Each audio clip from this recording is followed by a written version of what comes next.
Hello, everybody. Welcome to another Comic Boom Comic Source collaboration. It's your DC Spotlight for the week of June 25th, 2025. This year has been flying by. Yes, it has. I talked for years about how I was going to keep a spreadsheet. I was going to keep track of all my books, put notes, so it's easier to do the end of year awards, which we haven't even done the last couple of years. And I started off so strong, and then I kind of fell off. I fell off doing our independent reviews as well.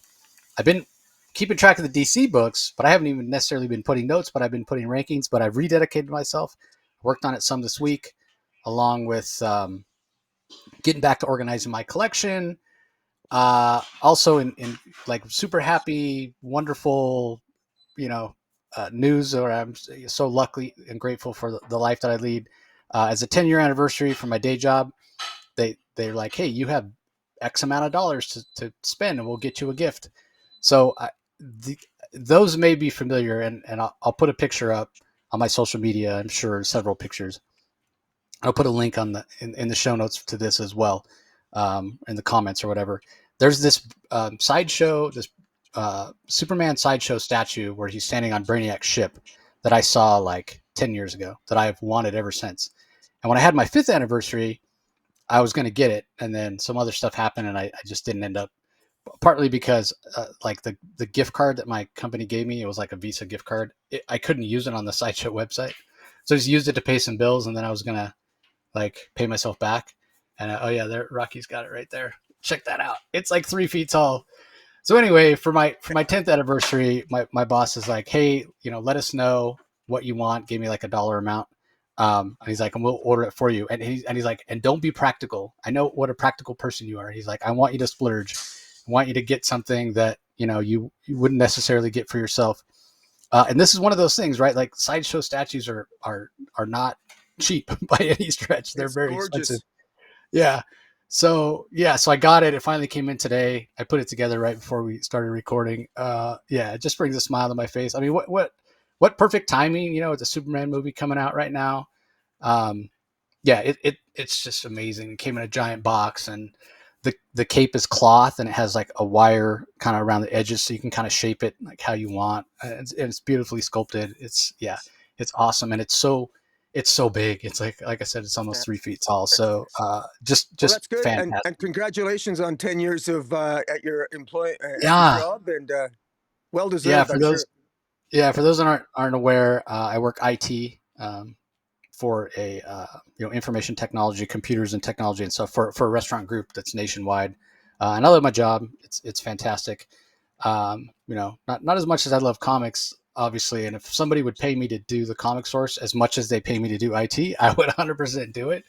But I love my company. It's a fantastic company and a fantastic restaurant. So so really excited about that. Excited about getting back on the horse with organizing my books, partly spurred by my local comic shop having their warehouse sale. They have it quarterly, so once every quarter, and they had it a couple weeks ago. I went in there, and it's always like I tell myself I'm not going to fill a short box, because you can fill a short box of dollar books for $100. So that's way cheaper, right? Like typically a short box is going to hold, it's supposed to hold like 150 to 180 books if they're bagged and boarded. But these are just raw books, not bagged or boarded. Most of them aren't bagged and boarded in their dollar section. Their dollar section's huge in their warehouse, huge. And I always tell and you need to bring your own short box, or you can buy one there. But it's like $8 or whatever. But I always bring a short box just in case. And sure enough, I found a bunch of stuff. But when I'm digging through there, like I'll pick out books that are just high dollar books as well. So I actually got a Uncanny X-Men 268, which is that famous Black Widow, Wolverine, Captain America. Nice. I got first Jim Lee cover and what have you. I think is when he started regularly on the book as a penciler. I also got a Miss Marvel first print #1 of her series. It does have a little slight tear, and none of these are mint, right? I mean, there's a reason they're in the dollar section. But anyway, I always squeeze in much more than 150, 180. I broke my record this time. I squeezed 248 books into that short box, which makes it about 40 cents each. So, even if it's not mint for, an Uncanny 268 or, Like I got a Grim #1 foil and some other stuff. So yeah, partly spurred by that. I'm like, man, things are getting out of hand. I need to get back to organizing. I'm in the middle. So for those that aren't aware, I'm in the middle of organizing all my books where they're chronological as opposed to alphabetical, because we all have that problem if we do them alphabetical, right? Like as we buy big chunks of collections or just over time, your your A's fill up and you have to shift everything. So I'm making it where everything goes by year, so I just add to the end all the time. So Yeah. and then on top of that, we're prepping for San Diego Comic Con. San Diego Comic Con's coming up. Yeah. I can't tell you how excited, Rocky, I am to have you, Trevor, and I in the same geographic Yeah. location on Earth. I, Yeah. It's gonna I'm be great. I'm I'm really. I mean, as much as I'm looking forward to the convention, because the convention's always a good time, Yeah. and I get great interviews, and there's exciting comic news that come out of it. At this point, it's become more about seeing friends, and not only creator friends, guys like Tom King and Daniel Semper and Tom Taylor and all that, um, but hanging out with you and hanging out with the Bad Idea guys, and being able to hang out with you and Trevor and myself all together. Uh, Yeah. I'm Well, I'm I got to tell you, I'm really excited. I got a friend named Steve. He's going to be tagging along, and yeah, we're looking forward to it. It's San Diego's been on his bucket list. He's a lifetime comic collector like me, and yeah, it worked out pretty damn good. And I mean, the stars aligned, my friend. I mean, it was all good, but between getting deals on the tickets and giving them to me for free, and then cheap flights because nobody wants to fly to America from Canada. So Can't blame the them. stars just aligned. I mean, and the hotel was fairly economical because we're splitting that. So it really, I have to go. I have to go. It's as simple as that. And I'm so looking forward to hanging out with you guys and everything else. And just the atmosphere. I was in San Diego once in 2007, and when I was there, I spent a lot of time on the military bases and stuff, or the battleships, and did a lot of sort of the touristy stuff. So I've done that a little bit already. So now just to go for the comic book experience and the con, I'm so looking forward to it. And I even got some. I also I did my pre-buying already too. I bought my wardrobe. I got I got my summer shorts, my summer outfit. So I actually know what I'm going to wear probably each day at the con. And then Steve and I are going to take you up on your offer to give a we'll do a lot, we'll do a quick Zoom meeting with you, and you could educate us as to how to prepare properly for the con. And so it's going to be a good time.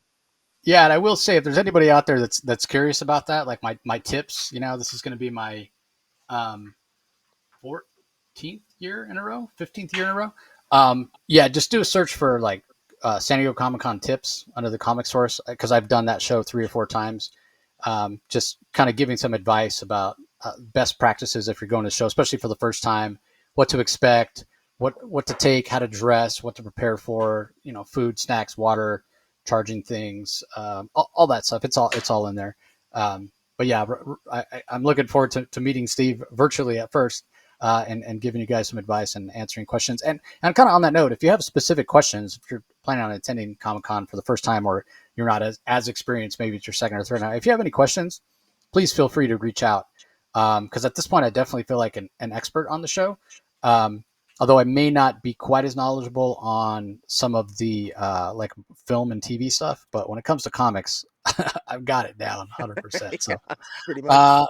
with that being said, we're going to go ahead and dive into this week's books. 12 books that came out this week from DC, but we're actually going to kick it off with a bonus 13th book, because this book was originally supposed to come out. I think it was the 2nd of June, whatever the first Wednesday in June was. I guess the 4th of June. But then it got delayed, and then we weren't sure when it came out. And then come to find out, it did come out last week, because the next issue 4, is coming out on July 2nd. So we definitely wanted to touch on it. It's Resurrection Man, Quantum Karma, book number 3, written by Ram V. Anand RK handles the majority of the art, the first couple pages, as they have been throughout, by the late, great Jackson Butch Geiss. Mike Spicer on colors. Aditya Bidikar handles the letters. And this particular issue starts off with Phantom Stranger talking to Resurrection Man, which is really interesting. Again, that great Butch Geiss art. It's so interesting because we think of Phantom Stranger as this eternal figure. He's part of the quintessence, so he's almost like I don't want to say a force of nature, but like a universal being, like almost a god, if you will.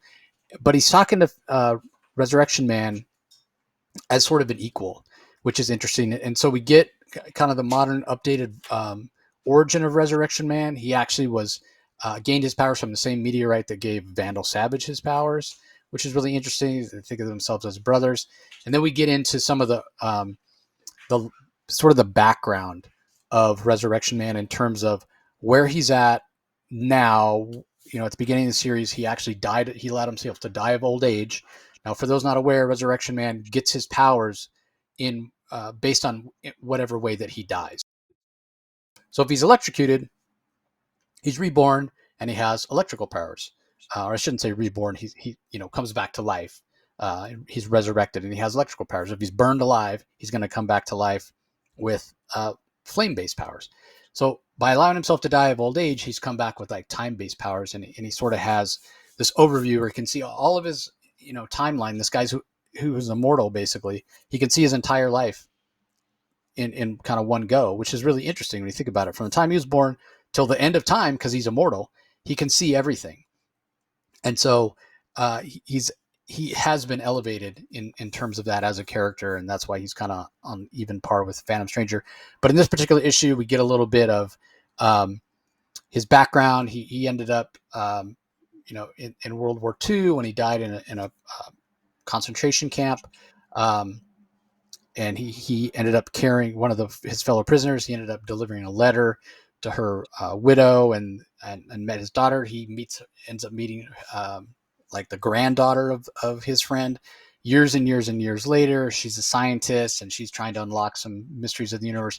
And it all ties in with what happens when Resurrection Man dies of old age. And this general that ruled the camp, who was a sadistic SOB and actually consumed some of the flesh of Resurrection Man. And so now he's immortal, but he's basically being reduced to a head at some point. So he wants to eat more of the Resurrection Man because he knows that he will, regenerate. He wants to have an actual human body again. And so I really appreciated what Ram V is doing here, because until this issue, while I was enjoying it, it felt very abstract. And with the relationship that Resurrection Man has in this issue, his feelings, the consequences of his emotion, like any immortal, like this was even touched on in Highlander, right? Where Connor McLeod doesn't want to have relationships with people, especially romantic relationships, because he outlives them and it's painful. And we see something similar here with Resurrection Man. So I really enjoyed this issue. The Anand RK art continues to be really, really great. I hope there's no more lateness where we're not even sure what date it comes on, because it does rob it a little bit of its momentum. But anything to add, Rocky? Not really. I've really been enjoying it. I want to give a shout out to the cover. The cover is fantastic. For whatever week it came out in, it's one of the best cover A's I've seen in quite a while. Just the yellow in the background and the fighting between Vandal Savage and Resurrection Man, and the angle that they're showing it at. The cover is it just pops off the page. It's absolutely gorgeous. And yeah, it's a great story. It's a great story. Getting a lot of bang for your buck. Ram V, who can sometimes be a little bit esoteric in his storytelling, it's the right balance between good character development and it feels very accessible, and it reads more accessible than even in my view. I'm enjoying it even a little bit more than New Gods, which surprises me. But high compliments. Yeah, and it's so interesting giving Vandal Savage a brother, because immediately, you think about these ancient brothers who are immortal, that are kind of locked in battle. And although they weren't immortal, there's the whole biblical story of Cain versus Abel. So it has a little bit of that sort of feel as well, because obviously Cain versus Abel, there was antagonism there. There's an antagonism between these two as well. So, all right, let's move on to the books that are coming out this week, or actually have already come out. Again, apologies, it's coming out a little bit late. Life happens. Rocky and I have both been really busy, but at least coming out the same week the books dropped. And we'll kick it off with Absolute Martian Manhunter #4 from writer Dennis Camp. Art is by Javier Rodriguez, including the colors, and then we have letters by Hassan Otsman Elhau. So a little bit interesting here. I still think that this is a really, really great book. I'm definitely enjoying it, but there is a part of me that feels like, okay, we're 4 issues in and I'm still getting more questions and I'm not getting any answers. And this is just a personal thing. It starts to bother me a little bit that it's just mystery, mystery, mystery, and nothing is explained. I like it's part of why I didn't watch Lost past like I don't know a third of the way into the second season. I'm like every time I watch an episode, I end up with more questions than I started with. I'm just that kind of person. I need answers. It can't just be question, question, question all the time. So I say all that to say this is not in my top top five. It only came in at number 8 for me. So, but it is still very well done. It's technically a very well done comic. Um, the other question I have is I do still question how well it's going to fit in with the rest of the Absolute universe. Um, because it does seem so out there. Almost think this would have been better as a standalone. Yeah. But ultimately the series overall, it's going to be I'm going to have to wait until I've got like the first 12 issues read before I really can judge the series overall, to see how it goes. Because again, it is so out there. We do know there's going to be a 2-month break coming up after issue 6. They could have had fill-in artists. They chose not to, and just to give a break. And that was Dennis's call, and I agree with it wholeheartedly. And basically, he said he put this out on social media, and he said, without Javier Rodriguez's art and color work, there is no Absolute Martian Manhunter, and he didn't want anybody else to draw it except Javier. So I definitely respect that.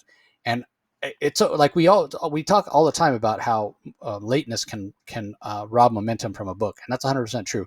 But when you build in breaks that happen naturally, right? So 6-issue arc done, wait 2 months, then start another 6-issue arc. That can work because you're not in the middle of the story.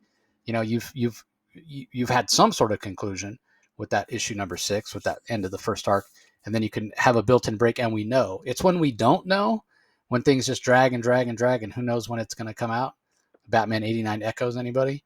But anyway, this did make your top 5, Rocky. So give us your thoughts on it.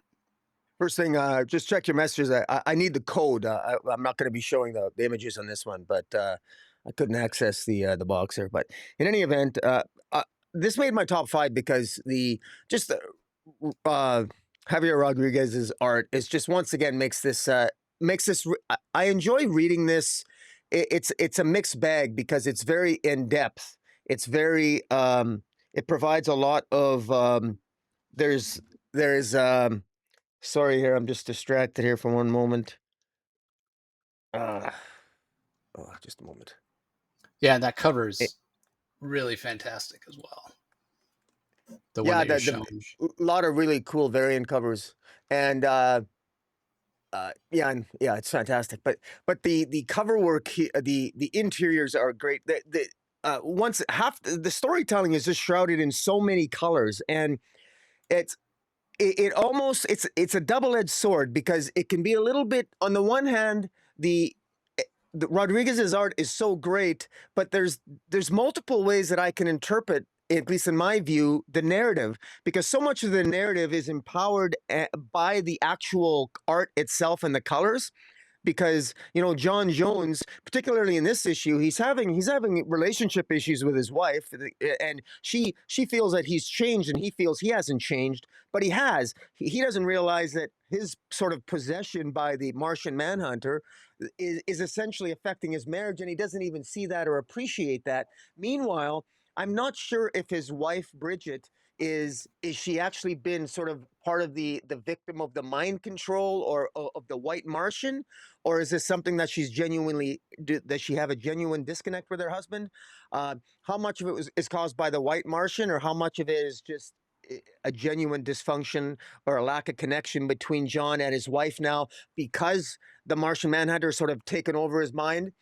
The imagery in this comic is really incredible because more and more of the city is the people are being possessed by the White Martian, and it's revealed ultimately that the White Martian's ultimate goal here is to, basically put the entire city into darkness, and it's quite something. I mean, even when he's talking to Bridget at one point, you could see what she's feeling written on her face in graffiti, bad father, enough, separation, bad husband, absent. And she's thinking this. And while this is really cool, all these different panel layouts that Rodriguez is clearly there's it's so rich in different layouts and backgrounds at this, but at the same time, I'm wondering to myself if I'm going to read 6 or 7 issues like this, like a six issue story arc like this at some point, I'm wondering if I'm going to get tired of this. I'm wondering at some point if I'm going to be entirely clear as to exactly what's going on, because on the one hand, I can't imagine John Jones living like this. I mean, I felt as helpless as John does. On the one hand, he's possessed, and possession is kind of a mixed term. He's actually sharing his mind with Martian Manhunter. At least that's how I see it. But yet, if he's so skewed that he can't see his own marriage falling apart, well, that's not a good thing. But on the other hand, it enhances his senses through his connection to Martian Manhunter, that he can sense a lot of the evil and the wrongdoing of the Martian Manhunter, and he can see what's going on in the minds of all the people of the city. Yet at the same time, he's losing his own connection and bond with his own wife. So I really like how I really like how Dennis Camp has sort of illustrated that, like saying like, you know, you can't have it all. You know, yes, okay, now you can be very all-knowing in the sense that you can read many minds, but yet the price seems to be his connection to his own wife. And I sort of like that tension and that character interplay there. I think that was very well done, and it's really displayed well, again, with the color art and what have you. And I am sure that I'm probably misinterpreting some of these colors and what they mean on the various characters. Like he's looking at his wife and he sees this white smoke come out of her ears, and her whole body is sort of like in a rainbow of colors. Is that illustrating some conflict of emotion she's having? Why the white smoke? What is that? Does that illustrate white Martian influence? I'm not really sure what all this means, and maybe as we get used to the Martian Man, as we get used to this series, I'll have a better understanding of this color, of this interplay. And finally, I just want to make note of the color work here really is fantastic, especially when it's really bright, and and I like it's a very clever use of colors, and it's only at specific times that you get a really heavy dose of bright colors, which really makes you pay attention. It's like, oh, something must be going on here that's important because the colors are organized differently, and that's pretty cool too. It also makes me realize that Javier Rodriguez, uh, just how important it is here, because I'm not sure how can you. This is one of those series where if you don't have the same creative team, the same artists on this, yeah, this could be a problem. How many artists can really pull this off? How many colorists can pull this off? I don't, I mean, there's a lot of talent, of course, in the industry, but this is definitely one of those comics where it really shows just how important it is and how lucky it is that we have this creative team on this title. And again, kudos to Dennis Camp and Rodriguez, because their creative efforts are really entertaining the hell out of me. Yeah, I mean that's where I am. You asked the question. How if I read 6 issues of this, am I going to get tired of it? I'm a little tired of it. I think that's why it didn't make my top 5 this time, because again, it is so esoteric, and it's like I need some answers. And again, that's just a personal thing. And in terms of the artists, I agree 100%. There's plenty of great artists out there, but if you don't have Javier Rodriguez doing the art, it's a different book. Like I think about, let's talk about another fill-in artist on another Absolute title, right? Like we love the Matea de Luis issues of Absolute Wonder Woman. I'm sure Matea could come in and give us just a gorgeous issue of Absolute Martian Manhunter. Like I would love to see his take on this story and those characters or whatever. But that would fundamentally be a different, not just a different look and a different style. It would be a different story. It would be, a completely different tone because his art style is so different. So, yeah, it is a fantastic book. Just missed out on my top 5. And that Derek Chu cover, if you're watching us on YouTube, man, that thing is gorgeous. So, anyway, let's move on. Next book we have to talk about is Green Arrow number 25. Interesting, it's 25th issue. They didn't bother to do any sort of double size celebration, whatever. I was perfectly fine with that. It doesn't make my top 5. Although I did enjoy it. Comes in at number 6 for me. It just missed the top 5. Yeah, number 6 but it's for written, me too. yeah, there you go. So Yeah. written by Chris Condon, drawn by Montos, colors by Adriano Lucas, letters by Buddy Bodon. So we're starting a new arc. Tons of action. We are really getting back to the roots of Green Arrow with this Crimson Sands Part 1 here in terms of him being kind of a jerk, being kind of that, progressive and I think back to those classic Justice League issues where he was always arguing with the other members. Um, yeah, Condon is clearly taking him back to his liberal roots, and we apparently have this new villain, this new antagonist, who calls himself the Crimson Archer, who is infecting people with some kind of drug that causes them to hallucinate and what have you, called the Crimson Sand. So we'll have to wait and see how it goes. Speedy or Arsenal, Roy Harper, whatever you want to call him, shows up in this issue as well. I always like to see their dynamic. And there's some talk of, back in the day when it was Speedy and Green Arrow and it's just a sidekick, and simpler times and what have you. So I appreciated the nod to the history of these two characters as well from Condon. So anything to add, Rocky? Yeah. Well, this is a little bit of a callback to that classic cover of Speedy being discovered to be a drug addict by Green Arrow as they walks in and him sort of shooting up. A classic Denny O'Neil cover and storyline. And in this is one where this new character Crimson Archer injects crimson sand into Roy Harper, and it's reminiscent of an addiction, and it's a nice callback, and in particular, it really emphasizes the relationship between Roy Harper and Oliver Queen, and it even hints at how Roy Harper misses being Speedy, which I thought was kind of interesting. Could this be a hint that maybe we'll get a return of this? I'll be honest, I would actually enjoy a. I like the fact that this might be an arc where he teams up with Roy Harper and they're Green Arrow and Speedy again. It's at least to that nostalgia vibes, and I really like that because it still feels street level to me. Because to me, Oliver Queen with Roy Harper, that's classic. That's basically the dynamic duo for archers, and so I really like that. And I also have to give a shout out. I really like the color work and what appears to be the design here of this new Crimson Archer character. So yeah, I thought it was very well done. Montos' art is really it's again it continues to impress, and yeah, so I'm looking forward to see where this goes, and it just missed out on my top five. So kudos to the creative team here. Yeah, Montos is the perfect artist to do street level Green Arrow type stories, and yeah, that classic story, Denny O'Neil, Neil Adams on that cover. Right. All right, up next we have Harley Quinn number 52 from writer Elliot Kalan, Minnie Lee on art, Triona Farrell on colors, Lucas Gattoni on letters. This is just continuing Harley's story of her life in Throat Cutter Hill, as it were. Comes in at number 11 for me. Again, I'm not the biggest Harley fan in the world, but this is entertaining, and I think if you're a fan of the zany, humorous type of Harley, you're probably enjoying the series. So, Yeah, I just want. yeah, Sorry, go ahead.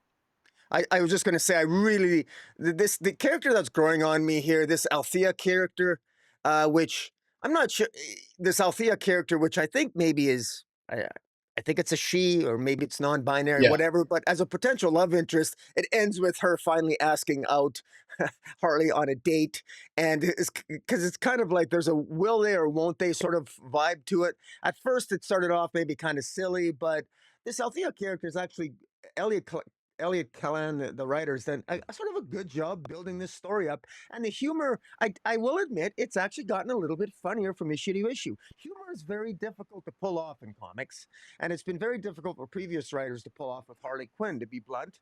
But he's managing to do it. And even though this is yet to make my top five, his run on Harley Quinn, frankly, I don't think I've ever had. I don't know if I've ever would have put a Harley Quinn in my top five, but this has actually been fairly decent, and I. It's going to be interesting to see if this Althea character, if she's going to have legs moving forward, because she's sort of she's sort of a villain, more of a villain than an anti-hero. But yes, she does seem to have affection for Harley, and Harley kind of has affection for Althea.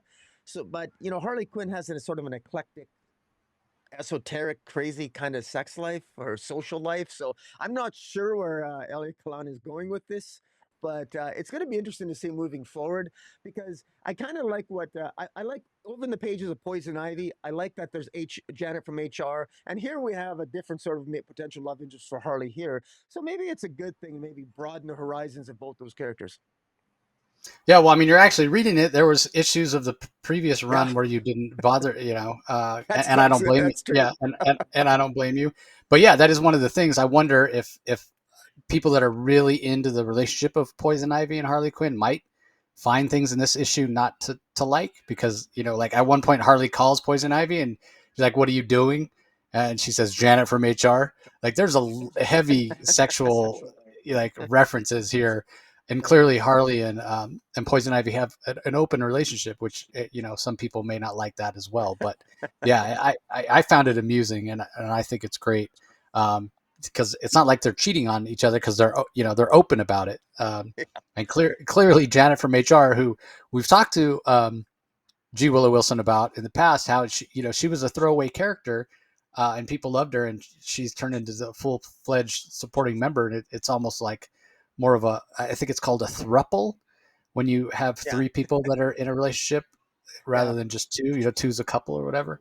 yeah. One of my wife's best friends from high school is part of a throuple, which again, that to me is like so out there. Like that would not be something I would be comfortable with. But hey, live and let live. And yeah, it does seem like Harley and Poison Ivy and Janet from HR are definitely in that throuple sort of relationship. So Yeah. anyway, let's move on. Up next, we have a highly anticipated book, New History of the DC Universe, issue number 1, written by Mark Waid. Todd Knock and Jerry Ordway are the artists. We have Matt Herms and John Kalis handling the colors, and then Todd Klein on letters. So this does come into my my top 5.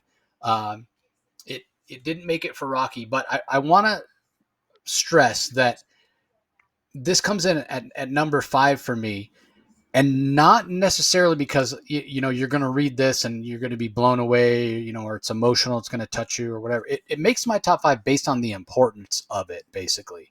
I mean, this Yeah. is Mark Waid, who's sort of show running things over there at DC as much as you can as a writer and not as editor in chief.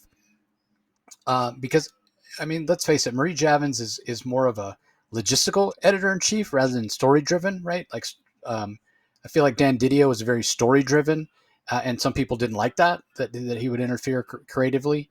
Um, Whereas Marie Javins, like one of the things she's always been known for is kind of keeping the trains running on time, which is 100% legitimate and what have you, and really having a mix of both is probably best. And Marie does have input on stories 100%, in terms of creative direction.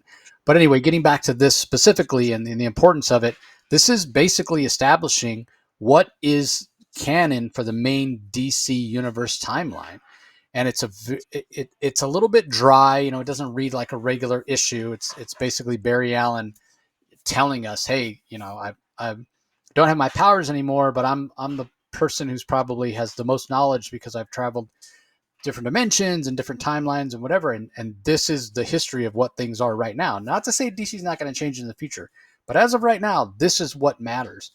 And what's even greater than that, and we do have different time periods that are shown here. Obviously, we're traveling through, from the very beginning, universe starts to just after World War II, I think is where this first issue ends.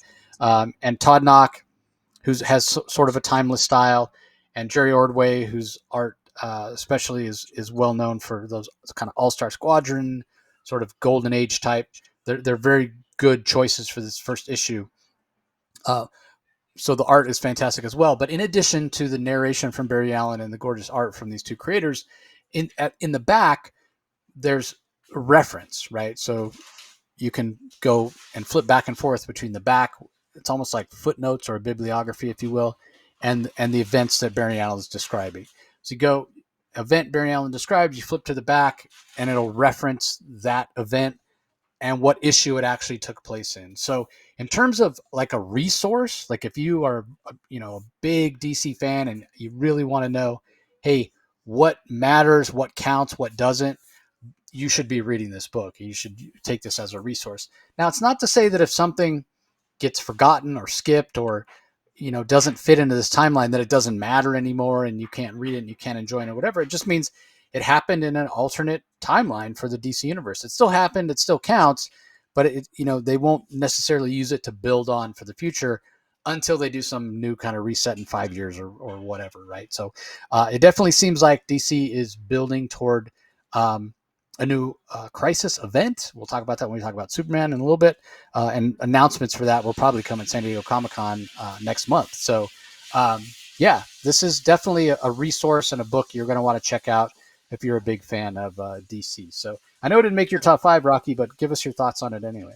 Well, actually, in fairness, I literally didn't even, I didn't feel it was fair to rank this in my top 5. So I actually Gotcha. put it, it Yeah. was actually put it as number 12, but only because it wasn't really a story. To me, it's a must buy for me. I mean, I've been collecting for 50, this is my, uh, actually, I was going to say this is my 50th year reading comics, and I find it wonderful. The stars are aligning, like I said before, that I'm going to San Diego Comic Con on my 50th year collecting comics. It's just it's awesome. So in any event, so I'm definitely getting this.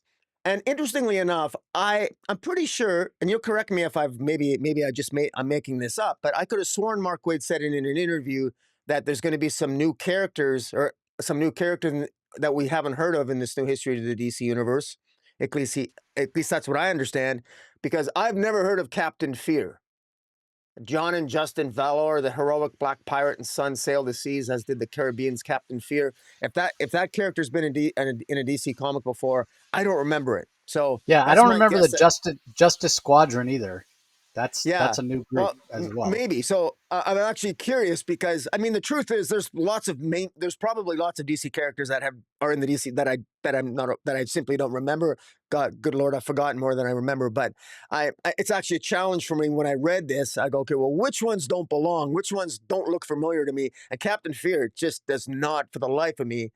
Now, I never bothered Googling any of it, but because I just like to challenge my own mind. But in any event, I thought that was interesting. And it's going to be, when this is completed, it's going to be interesting to hear maybe who the actual characters that are brand new are. Because, Mark Waid, we know that he loves DC and he's always planning something in that head of his. And he's the right guy to do that sort of thing. So, yeah, for that reason alone, this was a pure joy to read. And frankly, I would put this as a must read and a high recommend this week, even though it's not technically in my top 5. Yeah, so I just looked it up. Captain Fear, created by Robert Kanigher and Alex Nino, first appeared in Adventure Comics 425 in 1973. So, Wow. not a Not well-known character, and yeah. his entry in the DC database is like 3 sentences. Um, but leave it to Mark Waid to mine that, right? Yeah. No Um, kidding. be- because that's the other thing. Like we know Jeff Johns brought in some new characters that were supposedly forgotten. Stargirl and the Lost Children or whatever, Yeah. the new Golden Age and what have you. So yeah, similarly, I imagine some of this stuff is going to show up later. Maybe Mark has plans for it, but yeah, definitely a must buy. I agree with Rocky saying it's a must buy for DC fans. All right, up next we have Absolute Wonder Woman #9 from writer Kelly Thompson, Hayden Sherman on art. We have Jordan Blair on colors. Becca Carey handles the lettering. This also missed out on my top 5 this week. Coming in at number 8. No, sorry. Um, Coming in at number 9. Actually, number 8 was Absolute Martian Manhunter. There wasn't anything wrong with it per se. Um, I personally felt like not a lot happened. I did enjoy the interaction between um, Wonder Woman and Doctor Poison. That was fantastic, and then seeing Wonder Woman in the labyrinth with the Minotaur was interesting. But I've said this many times. I am not necessarily a fan of Wonder Woman stories that are tied into mythology. Which I know it's like, well, why do you even like Wonder Woman at all? Well, I mean, I haven't been a big reader of Wonder Woman. I've never collected Wonder Woman, issue in and issue out. I've dipped in here and there, usually for crossovers, for events, and what have you, until the Tom King run, and that was mostly I wanted to buy it because I'm a fan of Tom King and I'm a fan of Daniel Sampere. But before that, I've never actively, collected a run of Wonder Woman before, because again, I'm just not a big fan of her in mythological stories, and it doesn't get much more mythological than having her in a maze with a Minotaur. So, nothing wrong with the issue. I think Kelly Thompson has a great handle on who Absolute Wonder Woman is. I think Hayden Sherman does a fantastic job with the art. But yeah, it's just not my particular cup of tea when we lean more into the mythology, which is probably, again, why I enjoyed the Dr. Poison scenes more, because that's sort of her in the real world, so to speak. But anyway, this did make your top 5, Rocky. So give us your thoughts. Yeah, and it's kind of ironic because one of my biggest complaints of Wonder Woman, but unlike you, I'm not going to apologize for it. Wonder Woman is too grounded in mythology. Always has been, always will be. It's a mistake that DC continues to make. However, so you might say, well, why did I enjoy this issue? Why is this issue of Wonder Woman in my top 5? I've sort of resigned myself. Absolute Wonder Woman. Uh, I like Kelly Thompson. She's clearly embraced the mythology. She's creating her own, and I like what she's creating. And she's sort of won me over in the first arc, and I've got no I got no issue saying, yeah, she won me over, which good storytelling, and I've enjoyed it. And I like that she's introduced Ferdinand, and Ferdinand in the mainstream universe was a character, is sort of like a minotaur that debuted in Greg Rucka's run of Wonder Woman back in 2006, 2009 or something. In any event, it's nice to see the absolute version of Ferdinand, that she meets him in the maze, and she meets she basically discovers through Dr. Poison that there's potentially another Amazon in this maze, and this maze that's in Area 41.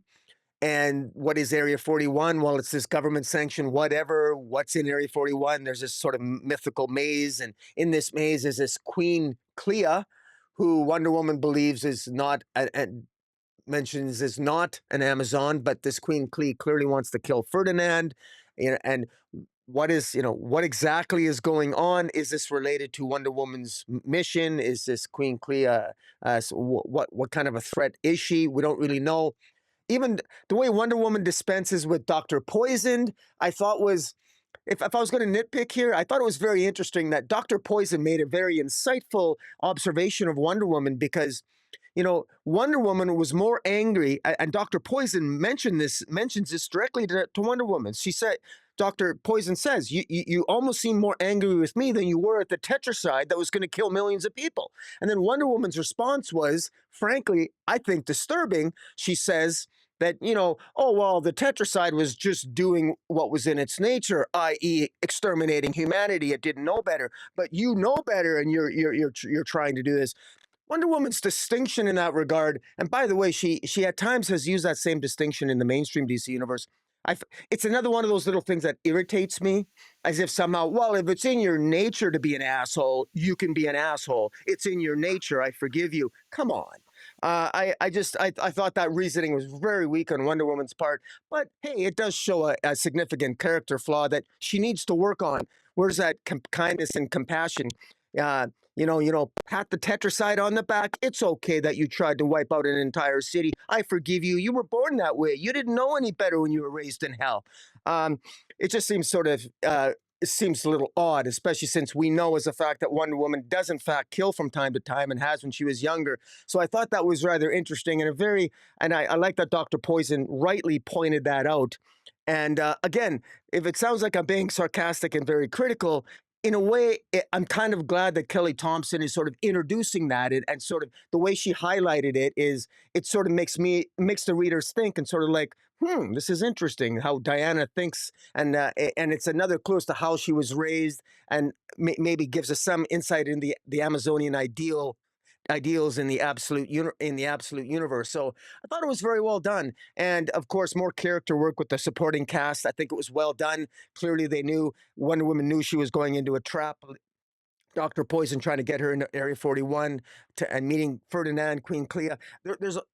So in that respect, I actually thought that a lot happened in this issue, uh, uh, in terms of character reveal, and in terms of just the it is set up. Clearly, this does have a setup feel, but that's what we need at the beginning of a new arc, or relatively at the beginning. And I enjoyed it, and yeah, it would.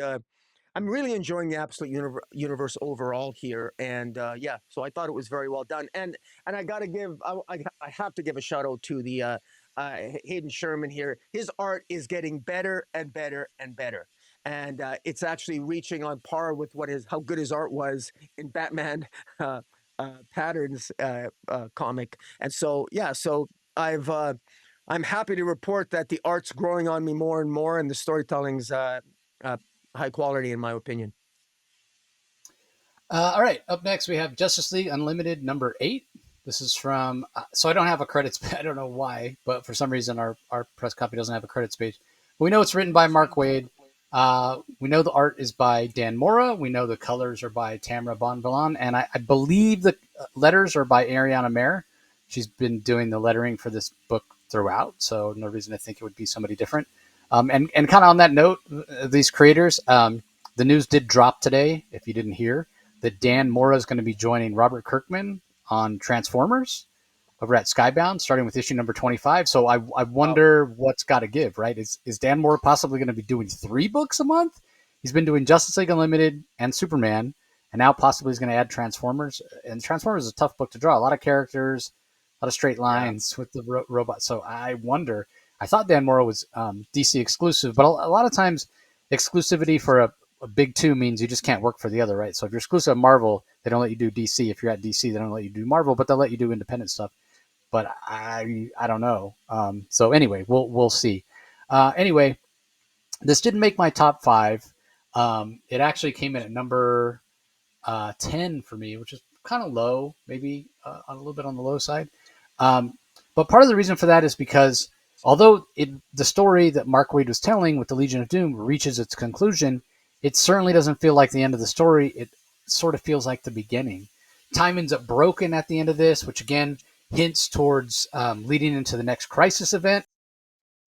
All those heroes from sort of alternate timelines that Airwave recruited are stuck here, which is kind of interesting and fun. Like Jonah Hex and Superman Blue and Batman Beyond, are different versions of Harley and a couple different versions of Robin. Like that's fun.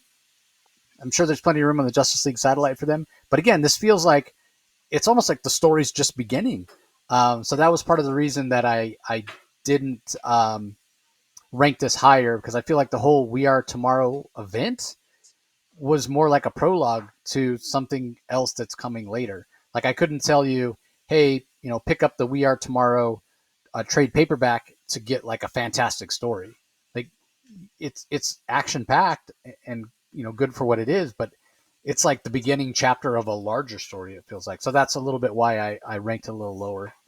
So didn't make your top 5 either, Rocky. But anything to add? Yeah, I ranked it at number 7.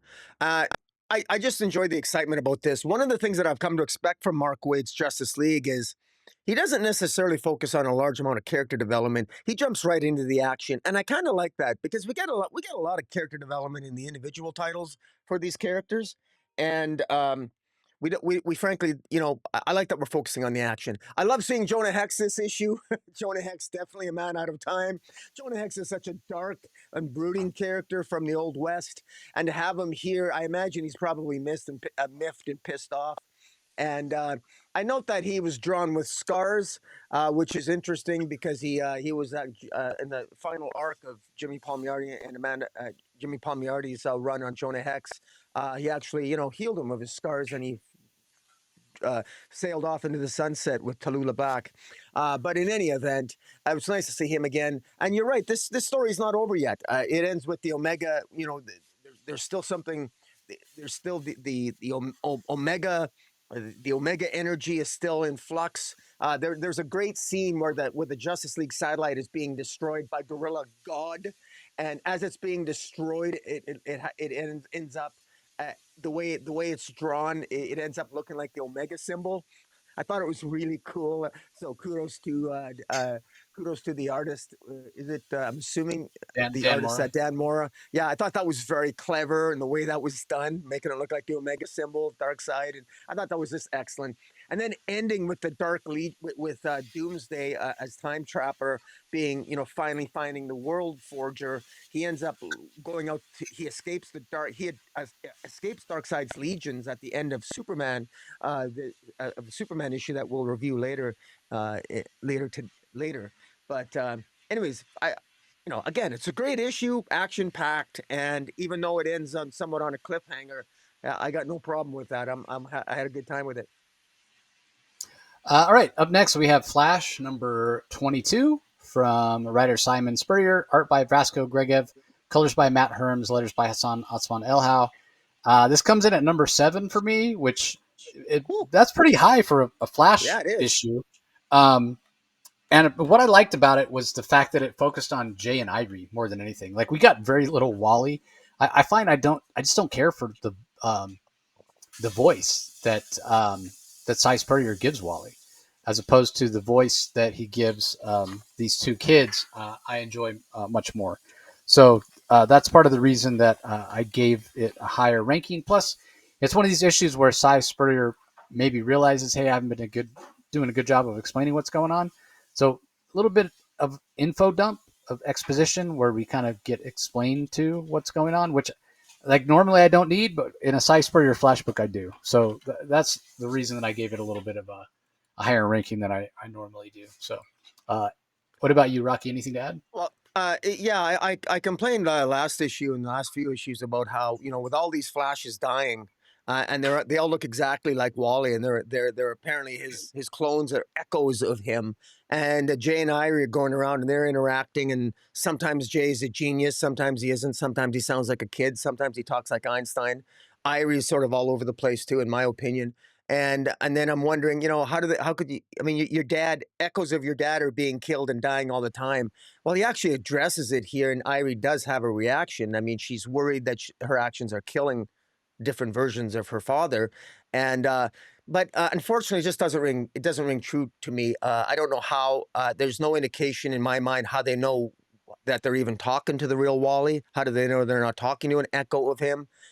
Maybe there's some artistic semblance as to what the real Wally looks like, but we had two Wallys to begin with, which made no sense. So was the original two Wallys both echoes of each other? That wasn't well explained. This thing is still a mess, even with the info dump. I didn't find it read very well. It's still unclear. This is just something that I'm still sort of baffled, and even with and then you're mixing. I felt that Barry sounds like Wally should, and Wally sounds like Barry. If you actually look at how Barry talks, Barry is the one that's connecting with Jay. Barry is the one that's having that talk, and Wally was the one at times. Wally sounding like the scientist that Barry should sound like, and I wonder if at times Si Spurrier mixed those up. At least I'm reading this and I'm trying to make some sense of it. I also thought it was curious that the artist and I have sympathies for the artist, Georgiev. I think he took a page out of the Loki series for Marvel, because he's drawing almost like the multiverse, time and space, makes it look exactly like the Loki series, where there's strands and there's strings that you grab, and that's how he's trying to render all these concepts that Si Spurrier's throwing at him. And I think that artistically this is a very decent attempt at trying to illustrate. I mean, how do you illustrate these concepts of the birth of the Speed Force and the space and time and echoes of Wally and whatever else is going on, and then at the end, out of nowhere, you got the Shade show up. Uh, like, what? Where'd the Shade come from? There's a lot here that's just all over the place, but it is one of the better issues that Si Spurrier's put out. I'll grant you that. Yeah, I love the Shade as a villain. I mean, typically a Hawkman villain, but I don't know what it is about like villains in like that era clothing, like with the top hat and the cane and the waistcoat, suit with tails or whatever. Because I love Yeah. the way the Shade looks, and I love Gentleman Ghost as well. They kind of have a similar look, but yeah, love the Shade. We'll see how that plays out. All right, up next, a book that's in both of our top five, Superman number 27. We have Superman Red Part 2 from writer Joshua Williamson, art by Eddie Barrows with inks by Eber Ferreira. Sean Isaacs contributes art as well. Alejandro Sanchez on colors, and then Ariana Mayer on letters. So give us your thoughts, Rocky. Where does this rank for you? What'd you think? I actually ranked this at number 5. It's possible it could move up by the time we're done talking about all the comics, but right now it's currently at number 5 for me. I want to give a shout out to the variant cover by Guillaume March. I want to say that this isn't the sexiest. Guillaume March can be very good at drawing very sexy women and frankly naked women. I've actually got his hardcover, uh, uh, more provocative hardcover illustrations. And I find that when a lot of his covers, he tries to, he actually draws women more attractive naked than when he puts clothes on them, which is interesting. Here he has Lois Lane on and the variant cover, which I'm showing with Lois Lane ripping off her shirt to show Superwoman underneath. But in any event, I shout out to that. As for the story itself, I thought it was. I thought it was pretty damn good. Lois is back at the planet. She's no longer Superwoman. She's back at her job, you know, as editor in chief, and she's happy to she Jimmy is healed. So Jimmy and his girlfriend, the Silver Banshee or whatever, they show up. Meanwhile, Superman is the red kryptonite is slowly sort of like killing him, and it's causing him to possibly like you know he could potentially destroy Metropolis if he sort of explodes with this sort of red kryptonite energy or whatever it is. And Marilyn moonlights with him, and it's actually not a heck of a lot. Most of this issue is just a lot of talking heads, and Superman just talking with Mercy, Lex Luthor talking with Mercy, and basically Lex Luthor, even though he admits to Superman that Supercore initially was just a ploy to manipulate Superman and ultimately get one up on Superman, through the experience of all that's happened with Farm and Graph and everything else, Lex Luthor basically realized that him and Superman work really well together. And Lex Luthor has basically set things up in this issue so that Mercy will continue to help run. Mercy will continue to, upon Lex's instructions, uh, uh, help Superman when Superman calls upon her to do so. But at the same time, Mercy refused to go with Lex, and Lex is off the grid, even though Superman wants to bring him to justice. Lex helps Superman by setting it up so Marilyn Moonlight ultimately saves Superman's life by her moonlight energy. Marilyn Moonlight finally does save Metropolis, fulfilling her prophecy and saving Superman's life, and then she essentially disappears at the end, presumably to, I don't know, go to heaven or wherever the hell Marilyn Moonlight goes after she's accomplished that particular deed. And in the meantime, good moments between Clark and Lois, where Clark romantically takes Lois up to the skies again, even though she's no longer Superwoman. They still love each other, and so there's a lot of that. And Superman vowing to bring Lex to justice, and it shows Lex at the end, sort of Lex at the end. Um, seemingly somewhere in the Arctic, where Superman can't find him, but he's going to go and he has to sort of find himself again. Lex has to Lex is going to hide, and I think it's a very clever way to take Lex off the grid, Lex Luthor off the grid, because Lex Luthor he's reevaluating his role and his relationship vis-a-vis Superman. And is he going to be? So we still don't know. Lex is always a moving target here. Is he going to come back bad, good, anti-hero? What, we don't know, but we know with the Dark Side Legion, the way this ends with the Dark Side Legion talking about Booster Gold. We learn that Booster Gold is a very special person, because when Booster Gold got lost and was recovered and captured by the Darkseid's Legion, that he was imbued with a special kind of the Omega energy, and so he's very special in that regard. We know that Doomsday is aware of this, and Doomsday, who i.e. Time Trapper, manages to escape the Doomsday Legion to go look for the World Forger. He ultimately finds the World Forger which comes at the end of the comic we just reviewed of Justice League. And so we could see the pieces moving into place for the Absolute Universe, flowing out, flowing out of the death of Darkseid in various key moments of the DC comics. We see these things moving, all these major players, Booster Gold, Time Trapper, Darkseid Legion, things are moving into place. And so things are ramping up pretty damn good. And I thought Superman continues to be just an excellent comic. I'm entertained as hell. And in my view, Williamson's best work at DC so far. So what are your thoughts? Yeah, I mean, first of all, the art's fantastic from Sean Isaacson, Eddie Barrows. So if Eddie's taken over for Dan Mora, I mentioned him on Transformers. I'm all for it. Like, I love the look of Marilyn Moonlight. Like, I love her design. The colors from Adriana Lucas, like, it really does look like she's glowing. It's fantastic. I love that she was the one that cured Superman. So that was great. Seeing Farm and Graft be defeated in their giant Superman robot was fun. If not, it just seemed. I mean, they've been the bad guys, the big bads, for so long. To have them defeated relatively easily was a little bit interesting. But I was fine with it because this issue is so packed with character moments, and really is about putting things in place. I think for the next big story where Superman's going to play a big role in whatever crisis event comes next. So yeah, you mentioned Lex Luthor running off to hide. it makes sense, as much as these comic book publishers like to say, well, we don't pay attention to other media or whatever. What you wouldn't want is for somebody to go see the Superman movie, Lex Luthor's clearly the bad guy there, and then go pick up a Superman comic and Lex Luthor's like working hand in hand with Superman. It's going to be confusing.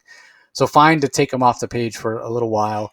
I'm sure there's people that feel about Lex the way that I feel about Joker, like that he's completely overused and he shows up. So yeah, I'm fine to give him a rest for a while because he has been pretty much in every issue of Williamson's run so far. So again, I'm fine with that. Interesting that Supercorp is back to being LexCorp with Mercy in charge. Superman was pretty upset at her for what she did. The betrayal of Lex himself. I feel like she kind of gets off easy.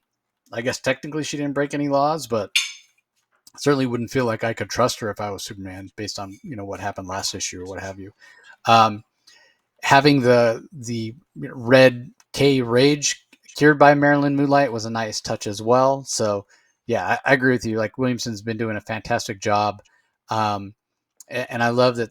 I think that the Superman book, heading as we continue with the Summer of Superman and heading into that film, it's going to be a book that people probably can pick up along with Superman Unlimited and Action Comics for that matter, because here we are with a Superboy story that anybody who goes and sees a Superman movie is going to be able to pick up any of these titles and it's going to feel familiar. So I appreciate that DC is doing that, and I think it's really, really smart. All right. Up next, we have Mr. Terrific year one, number 2. Al Letson on script. Valentine Delandro handles the art for the past, which is pages 4 through 20. The first 3 pages, art and colors by Edwin Gallman. And then the colors for the Delandro art are handled by Marisa Louise. And Lucas Gattoni colors the whole thing. So this was in both of our top 5. Just like the first issue was. So give us your thoughts on this one, Rocky. First, I want to say that I love both covers, cover A and I think there's more than 2 covers, but cover A is excellent with the Spectre on it, who plays a major role in the comic. And I love there's a variant cover. Forgive me, I don't know who draws it, but it looks amazing. It's Jorge Fornes. Jose, yeah, it's a fantastic cover. I love it. And I think I'm going to get both covers if I can. It's just absolutely gorgeous. So, and again, I get frustrated because I don't believe in more than one cover, but bloody hell, sometimes when the art's that good, I mean, makes me into a hypocrite, but so be it. I embrace the hypocrisy. But as look, I think it was the first issue. You and I both loved the first issue, and this one continues to impress because what I like about it is Letson does a really good job here of once again just from giving us the history of Mr. Terrific, the impact of the loss that his wife and son had on him, and his relationship with his wife, and that his wife was technically, at least in Mr. Terrific's own mind, his wife was more intelligent than he was, and she was working on a project that was essentially involved some sort of quantum, some sort of really. I'm not even actually sure what the hell it is. Science son's gobbledygook, but his wife was working on something that she stopped working on because it was too dangerous to be released to mankind. And but ultimately, he didn't know that, and she gave it up, and she embraced motherhood. And Mr. Terrific admits that he didn't even want to be. He wasn't even sure if he wanted to be a father at the time when she got pregnant, and then she stopped working on her project. He thought it was because she never completed it or gave up on it. So he completed it for her. He discovered it. And then he finds out that his wife, in fact, she did complete it, and she didn't want him to complete it. But then she gets killed. And it makes you wonder if, the car accident that took the lives of his wife and child, was it murder? It's sort of, it's not explicitly said, but I wonder if it is or not. And then we have this Althea character who's the leader of this corporation that has sort of taken over this project to channel this power, and the murder of his brother Dree, and he's at the funeral, and the flashback to him after losing his wife and son, with the specter approaching him and basically, preventing him from committing suicide, but yet telling him, "I won't stop you from taking your own life, but I'm here to tell you that you have a higher purpose, and that I'm here for a reason." And the call back to Mr. Terrific of the Justice Society, him speaking to Jim Corrigan, who appears in human form, who's essentially the human containment vessel of the Spectre. This was really great. So much was crammed into this issue in terms of a very well-written, character-driven, concise background of Mr. Terrific. We get a background of the classic Mr. Terrific from the Justice Society. We get the Spectre. We get Jim Corrigan. We get the motivations. We get the hints of more potential wrongdoing. Was the death of his wife and child, was that even an accident? Yeah, all these, I just love. We're only in the second issue here, and I'm invested in this story, and it's so well done.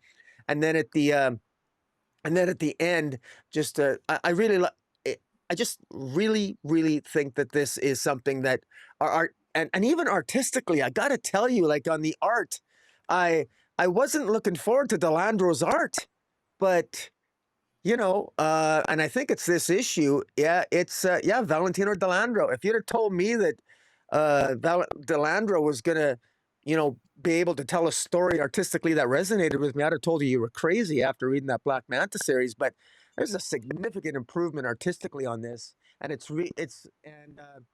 Valentine's has done a good job here. And there are some pages that I particularly like the last page where it shows Mr. Terrific with the fair play outfit holding a basketball with the city skyline behind him. It's actually beautifully illustrated. Delandro learned how to do backgrounds in the last couple years, and there's just a vast improvement. So yeah, it continues to impress and easily made my top 5. Your thoughts?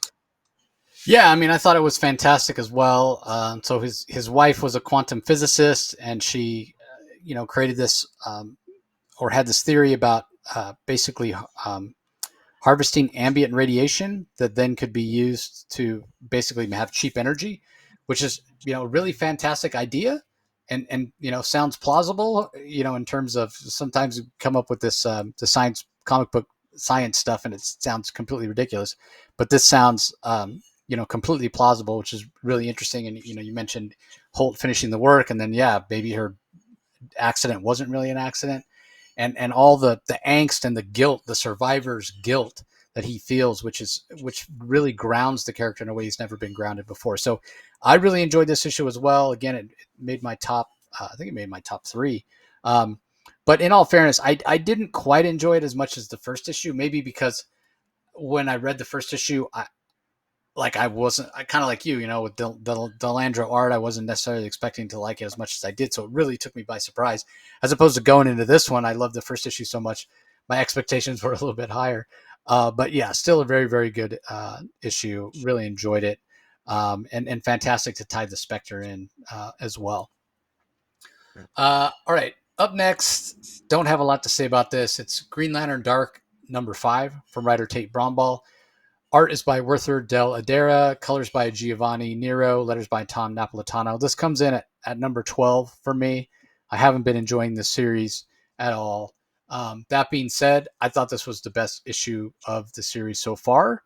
Finally, I think got some context and some emotional development for the Green Lantern Dark. So this is the best issue of the series for me personally, but it's still not a series that I is my particular cup of tea. So anything you want to add, Rocky? The villain of the villain of this arc is Desdemona LaFay, which has Desdemona LaFay is a cool name, but I'm not sure. I'm not a it's a visually stunning character in terms of the color work, but I'm not really.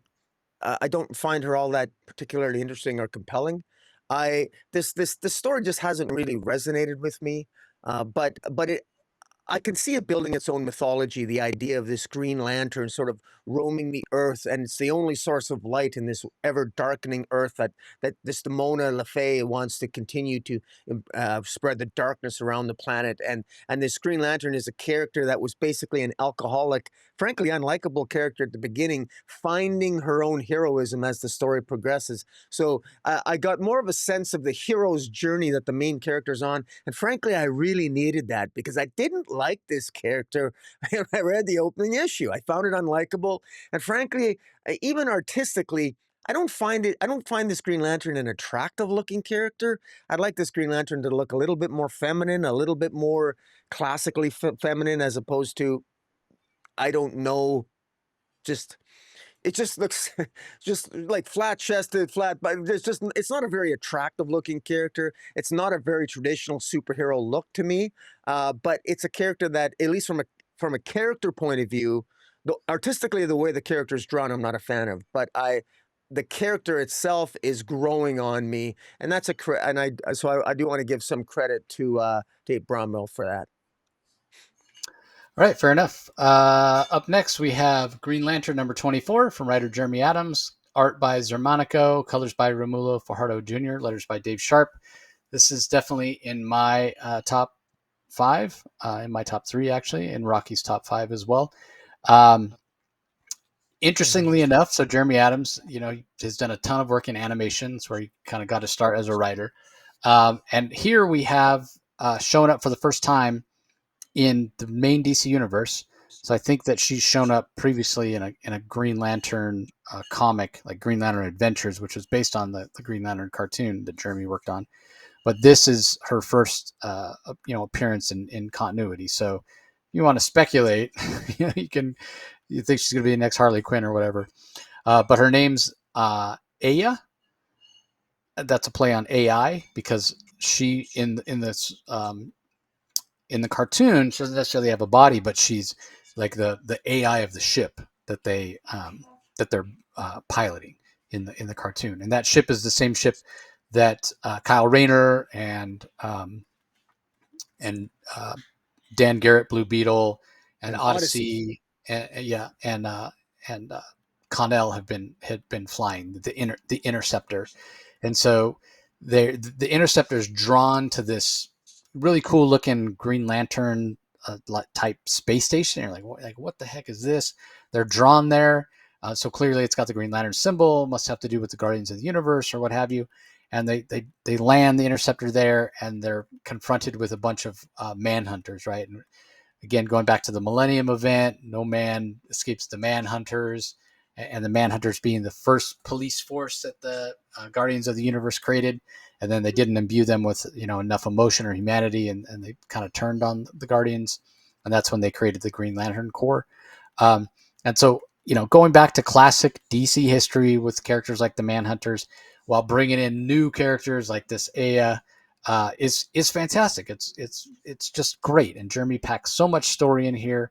The Zermanico art is fantastic, and meanwhile, the other storyline that's happening on Earth with Hal and Carol Ferris as Green Lantern and Star Sapphire, finding out about an alien creature that has access to one of the spectrums. In this case, the violet spectrum, the spectrum that the Zamorians or the Star Sapphires have used in the past of love in this prison, right? So they go to this prison, they find out this little alien creature is making everybody at the prison sort of happy, for lack of a better term, and they all sort of love each other or whatever. But in the midst of this, the doctor at the prison has been committing these like horrible experiments on prisoners or what have you, basically a serial killer, but happy serial killer because of what this little alien creature has been doing. So that's fun as well. It's a great mix of what's perfect about Green Lantern, why he's always been one of my favorite characters, because you can have the Earth-based relationship type stories, the romantic stuff with Carol Ferris, but you can also go out in space and have cosmic adventures as well. And this issue, you get both in one, with gorgeous art, great color work.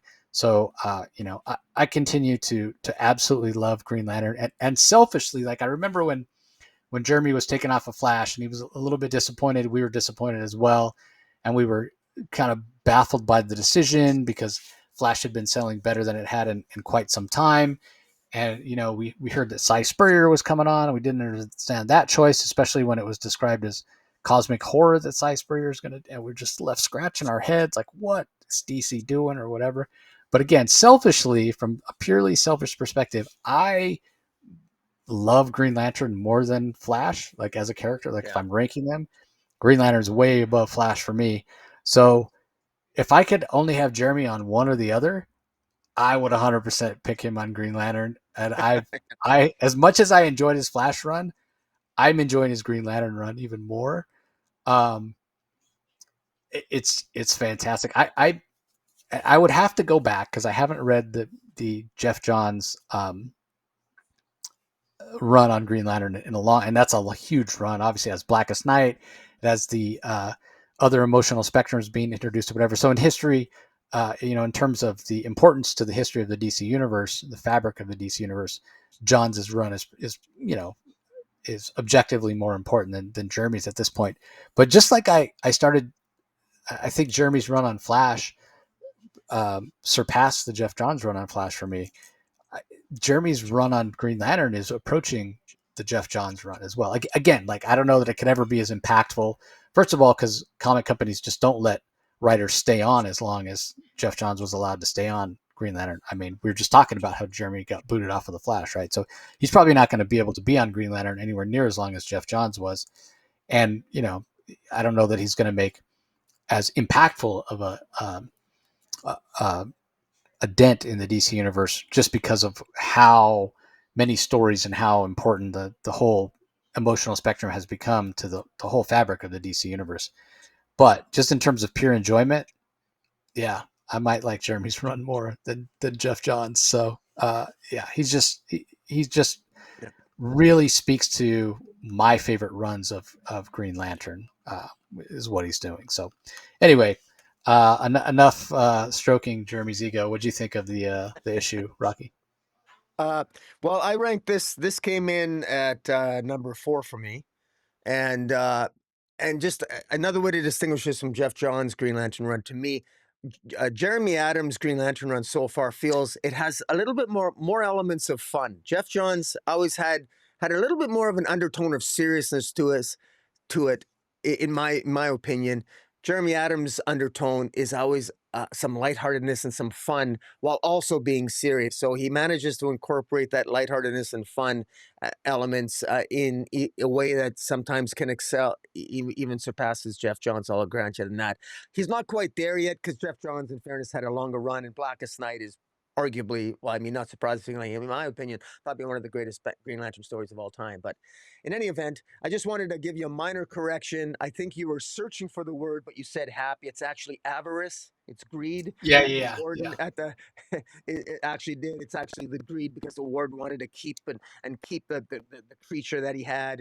And anyways, Well, I think somehow no. I mean, they're all happy. They're all happy when they get there. I think it yeah, changes. It changes. It's so the creature itself is has making some sort of everybody happy impact on that. Yeah, at first, and then then when they try to take it, yeah, then so the creature itself is channeling violet emotional yeah. spectrum, but when they try to take the creature, then the doctor, Yeah. he's the one that. So you actually And have two you're creatures that right, are. and you can see Yeah, that by the colors because you could yeah, see that's on from the color work. It goes from purple to the happy love yeah. to the orange avarice, and yeah, Right. Yeah. so it works. So the color work, again, shout out to the colorist, whoever that is in Romulo. this Romulo Ramon Fajardo. for Junior. Yeah, he's got his work cut out for him here.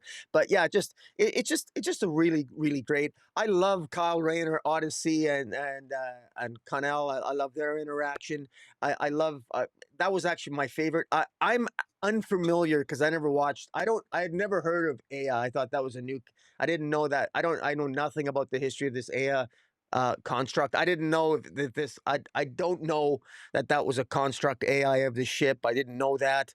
It's not actually revealed in the story, although I guess you can get that impression. And so, but it's cool that that he's incorporating that. I mean, and That doesn't surprise me. That's something Jeremy Adams just does because, unlike so many writers, he's not greedy. He doesn't have to create a new character. If there's one that's already great and it exists, he'll use that, as opposed to stroking his own ego and creating something completely new and different.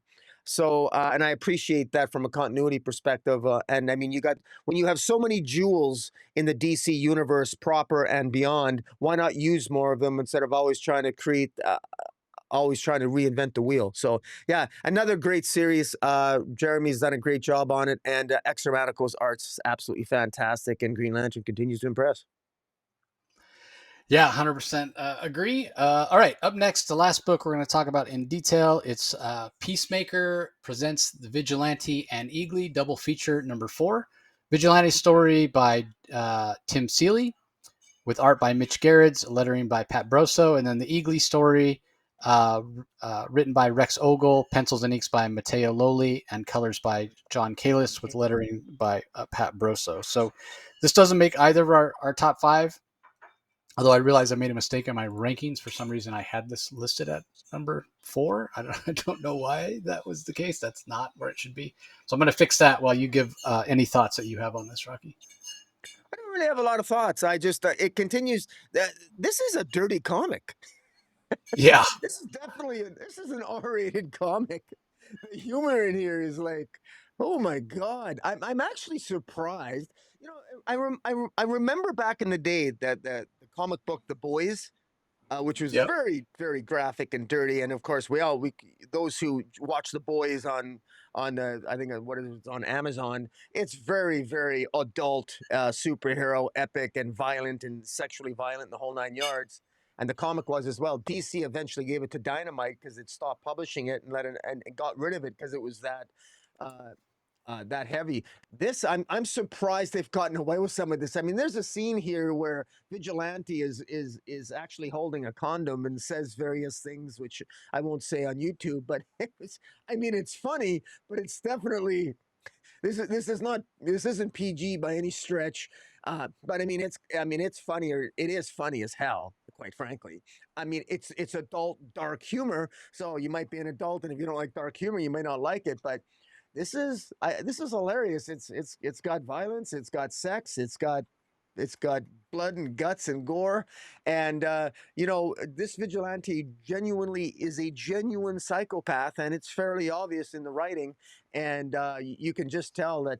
I mean, it's exceedingly violent, and the language is vulgar, and well, I mean, frankly, that's why I really enjoy reading it. Uh, this came in at number 9 for me. I actually probably could have ranked this higher, but I actually felt that this is so. I felt like this was in almost a different category because it was so adult. Because you could get away with more in this series, and because it's trying to be reflective of the series itself, does a really good job in that respect. And the Punisher himself is the side story with Punisher is brutal as well, exceedingly Peacemaker. violent. Peacemaker, sorry, and but you know, I recommend this series. I recommend people get it. This or at least get this as a trade. I think as a trade, a lot of people might enjoy the hell out of this because it's easy reading. It's kind of brainless fun, and reading this in conjunction with the series, I think would kind of be a no brainer if you really want to get the bonus. But what are your thoughts? Yeah, I mean, my part of my reluctance to like this series is, I've said this in the past. You know, Vigilante is one of my all time favorite DC characters, and the sort of James Gunn version of Vigilante is so different, and I don't really care for that because I love my version. That being said, this series is so fun and so over the top that, which isn't really surprising that Tim Seeley's won me over with the Vigilante story because I love Tim. He's got such a irreverent sense of humor, you know, and that's what we get here, both from the Rex Ogle Peacemaker story and the Tim Seeley story. The art from Matteo Loli and Mitch Gerrits, respectively, is fantastic. And yeah, just time and time again, double entendre, uh, crude jokes or whatever. It's laugh out loud funny. Yes, it's for mature readers. It says Black Label right there on the cover. So definitely don't, you know, this is not a bedtime story to share with your kids or whatever, but it is funny. It is laugh out loud funny Yeah. at times. Um, I love, so the last issue, the second story, the Peacemaker story, last issue ended with him getting stabbed by a member of the League of Assassins. And in this issue, it starts with Peacemaker turning around and the sword, protruding out of him, and him saying, "I've been penetrated," which again, like, you just can't help but take that in a sexual, inappropriate sexual kind of way. But yeah, this is just, it's so funny. It's just hilarious. And these creators getting a chance to work with James Gunn as a story consultant for it, because obviously these versions of the characters are kind of the versions that he put on the map. Let's face it. Like, yeah, Vigilante might have been one of my favorite DC characters, but definitely a B or C list character in terms of being well known and popularity. And same thing with Peacemaker. Before James Gunn put him in the Suicide movie, a lot of people had never even heard of Peacemaker before. Obviously you and I had, but we're huge DC fans. But he hadn't even shown up in a DC comic in a long time. So anyway, this is fun. I haven't seen the series, but my understanding is this is right in line with kind of the tone of that series. So Rocky's right. If you enjoy James Gunn's Peacemaker series, you're gonna dig this series. So you definitely should check it out. So that does it in terms of single issues we're going to talk about in detail. As I said, there are a few other reprints and what have you that are coming out this week.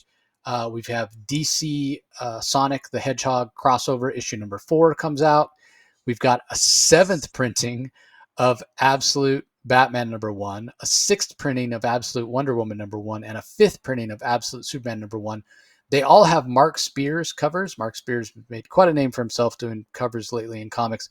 And those 3 printings of the Absolute titles, Batman, Wonder Woman, Superman number 1s, the Mark Spears variants, they connect together to make one seamless image if you get all 3 of them.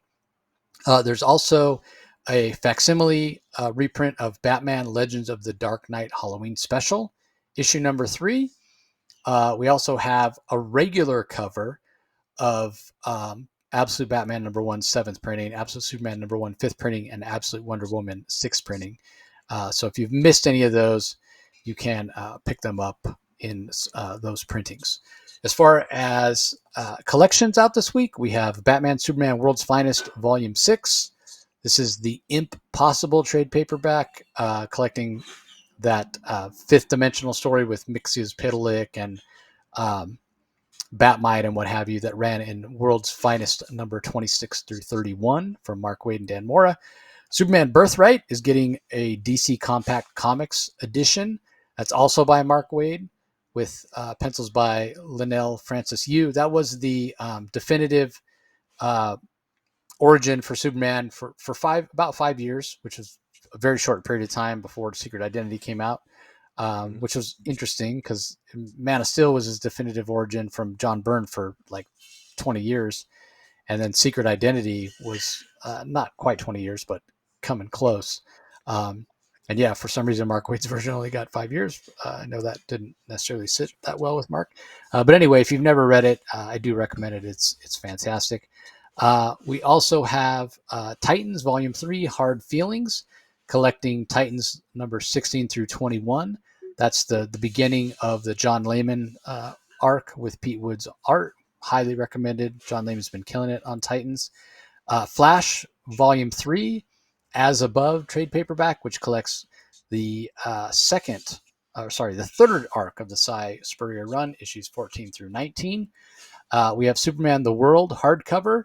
This is it came out on Superman Day a few months ago. It's a bunch of Superman stories from creators, like worldwide comic creators, like creators from Spain and Brazil and Portugal and Italy and all sorts of stuff. Batman Detective Comics gets a new omnibus, New 52, Volume 1. So it's collecting issues 0 through 24 of Detective Comics when it restarted in 2011, as well as the first 2 annuals and the Penguin Pain and Prejudice miniseries 1 through 5. We've got Power Girl Volume 3 that collects the recent Leah Thompson series. Doesn't say which issues, but I think this, I want to say it collects the end of the series. I think it's like issues like 13 through 18 or something like that concludes it. And then finally, we have 100 Bullets, Book 3, trade paperback, collecting issues 37 through 58 of the Eisner Award-winning series from Brian Azzarello with art by Eduardo Aricio. So if you're looking to pick up any trades, that's what's out in terms of trades this week. Time for our rankings and book of the week. Are you ready, Rocky? Yeah. You want me to go first? Yeah, fire away. Well, I put in a number 12, although it wasn't really part of my ranking. Was the New History of the DC Universe? Although I think it's excellent. I give it a high recommendation. 11 was was Flash.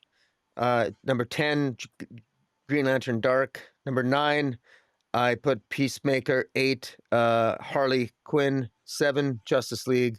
6, Green Arrow. My top 5 were coming in at number 5. I put Superman. Number 4, I put Green Lantern.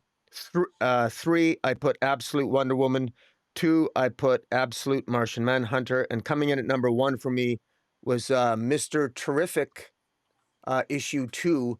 I just thought it was very, very well done, and I thought it was really the complete package for me. And I love the cover, and I guess the Fornes cover, it was just excellent. It was tough for me. I really loved Absolute Wonder Woman and Absolute Martian Manhunter. They were both excellent. So my top 3, and Green Lantern was excellent. Superman was so good. It was a really, I really enjoyed this week. It was good, but I have to pick one, and that's it. So what about yourself? That's interesting because like I said, I didn't enjoy the second issue of Mr. Terrific as much as the first one, so it didn't get my book of the week. But yeah, for number 12 for me, I've got Green Lantern Dark. Number 11, Harley Quinn 52. Number 10, Justice League Unlimited.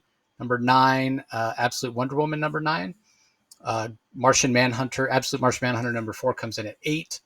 At number 7, I have Flash 22. Number 6, Peacemaker presents Vigilante Eagly double feature. And then number 5, because I made that mistake, I had Peacemaker ranked too high, is Green Arrow. Green Arrow gets bumped up to my top 5. So Green Arrow 25 at number 5. Number 4 for me, New History of the DCU.